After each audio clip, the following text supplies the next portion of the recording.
Alright guys, today I'm going to be going over the 5 things that I like and dislike about my 2011 Mark 6 TDI. So, let's get into it.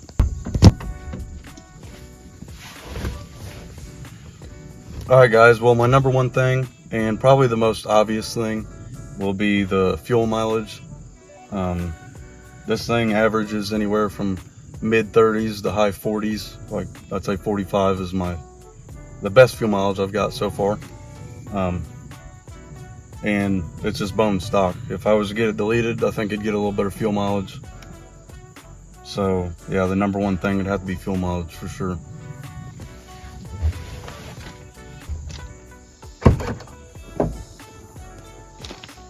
Alright guys, well the next thing I'm going over is going to be the overall room and comfortability of the car. As you can see, it's a 4-door, so it has a lot of room, a lot more room than my 2-door did. In the hatchback, of course, you got plenty of room for groceries. You can lay the seats down and you have even more room. And as far as comfortability goes, the front seats they're kind of like bucket seats almost in a way. They have kind of high bolsters, so they hold you in and they're real comfortable. And it has like the power leaning forward and backwards, but it is manual, like sliding the seat forward. But they are heated, so that definitely helps. And so overall, it's a pretty comfortable car, and I definitely love the room aspect of it.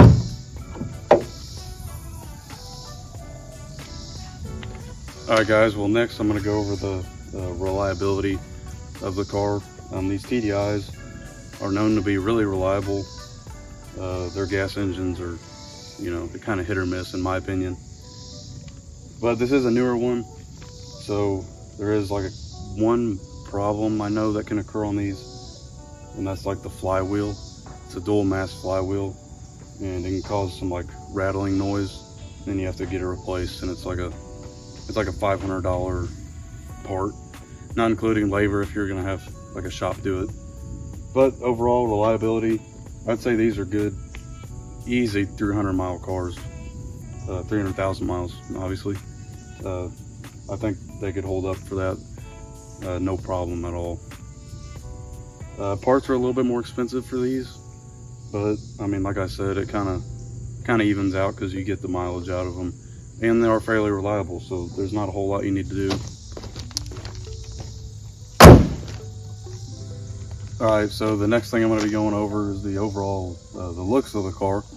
I really like it. I mean, I think I like the 2-door better, honestly. This is definitely growing on me, so it does look good.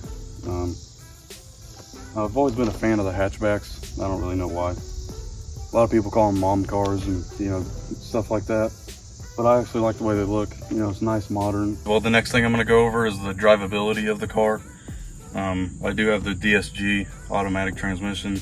I mean, it shifts fast, it's smooth, I really like it. And it does have the sport mode, so it has the paddle shifters up here on the steering wheel, as you can see. I don't really use that very often.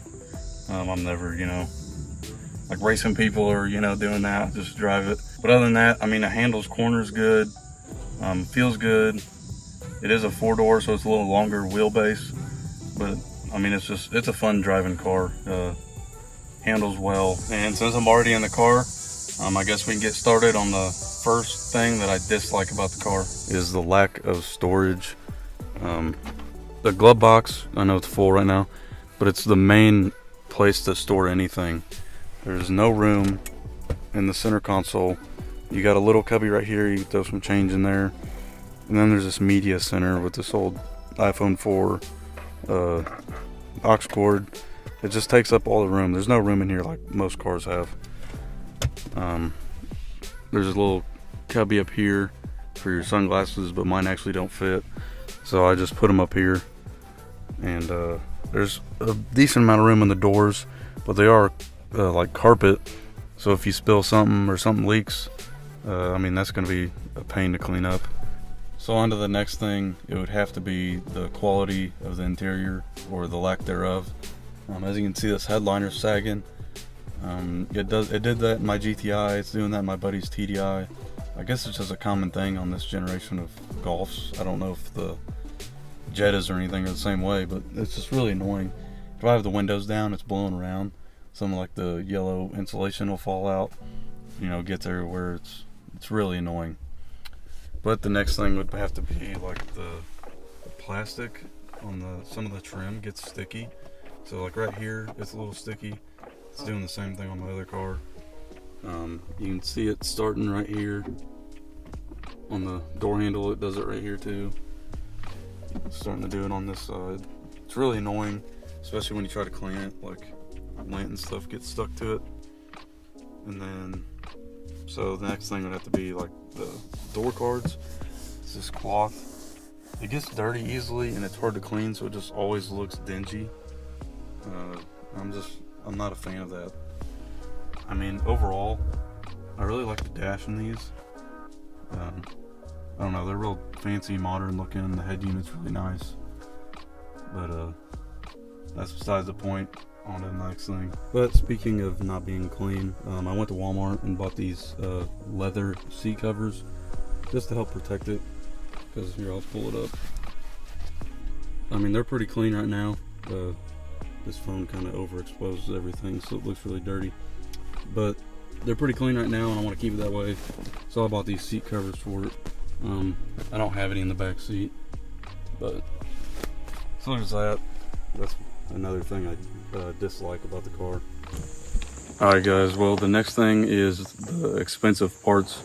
I kind of touched on it on the reliability aspect, but overall the parts for these are a little more expensive than like the gas ones, I'd say. My timing kit for this is around $400. The DSG service, like the fluid and filter, is around like $150, I'd say. And I haven't really priced anything else. Those are the main two things I've priced for this vehicle. But from what I've been reading and everything I've been seeing for these cars, they are a little bit higher than, I don't know, let's say like my GTI, for example. But it's not a huge deal because, like I said, they are pretty reliable. So the idea is you wouldn't really have to spend that much more money because you won't be doing things as much. But that's one thing that I don't like, so. Alright guys, and the fifth and final thing that I don't like about my Mark 6 TDI is that it's slow. It doesn't really have any get up and go.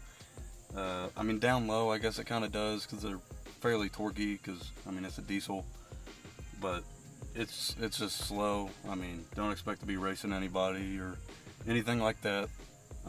Definitely fun to drive, but they are slow, so keep that in mind if you're looking for one of these. Alright guys, well that's going to do it for this one. I will have some more like instructional how-to maintenance videos coming up, so if you want to see that, don't forget to hit the subscribe button. Don't forget to like the video, and if you have anything you want me to do, anything you want to see, don't forget leave a comment and let me know. But that's it, so I'll catch you guys in the next one. Peace.